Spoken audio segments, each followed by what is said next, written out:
Hello എല്ലാവർക്കും നമ്മുടെ പുതിയൊരു വീഡിയോയിലേക്ക് സ്വാഗതം. അപ്പം ഇന്നത്തെ വീഡിയോയിൽ ഒരു അടിപൊളി ടിപ്സുമായിട്ടാണ് വന്നിരിക്കുന്നത്. ടിപ്സ് എന്തെന്ന് പറഞ്ഞു കഴിഞ്ഞാൽ നമ്മൾ പുറത്തുനിന്ന് ഈ കടലാട്ടയും ഗോതമ്പിൻ്റെ ആട്ടയും ഒക്കെ വാങ്ങിക്കില്ലേ.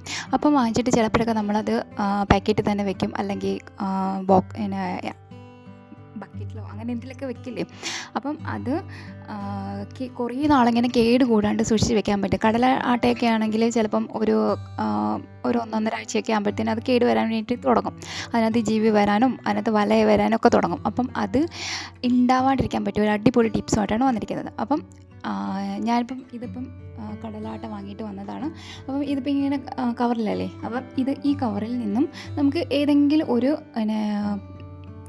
ബോട്ടിലേക്കോ ബോക്സിലേക്കോ എന്തിലാണ് വെക്കേണ്ടതെന്ന് വെച്ച് കഴിഞ്ഞാൽ അതിലേക്ക് മാറ്റാം. ചെറിയൊരു ടിന്നിലേക്ക് മാറ്റിയിട്ടുണ്ട്. അപ്പം ഇത് മാറ്റിയിട്ട് ഇനി ഇതിലേക്ക് എന്താ വേണ്ടതെന്ന് പറഞ്ഞു കഴിഞ്ഞാൽ നമ്മുടെ ഗ്രാമ്പു ഉണ്ടല്ലോ, ഗ്രാമ്പു. അപ്പം ഗ്രാമ്പു ഒരു 3-4 അത്രയും എടുത്തിട്ട് ഈ ഗ്രാമ്പു ഇതിൻ്റെ മുകളിലേക്ക് ഇട്ട് കൊടുക്കാം.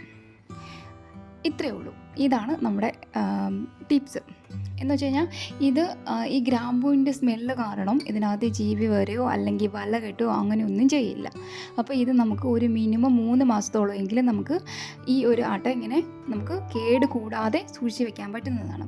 അപ്പം ഇന്നത്തെ ഈ ടിപ്സ് ഇഷ്ടമായിട്ടുണ്ട് എന്നുണ്ടെങ്കിൽ എന്തായാലും ഷെയർ ചെയ്യാനും ലൈക്ക് ചെയ്യാനും മറക്കരുത്. എന്തായാലും സപ്പോർട്ട് ചെയ്യാനും മറക്കരുത്. Thank you for watching.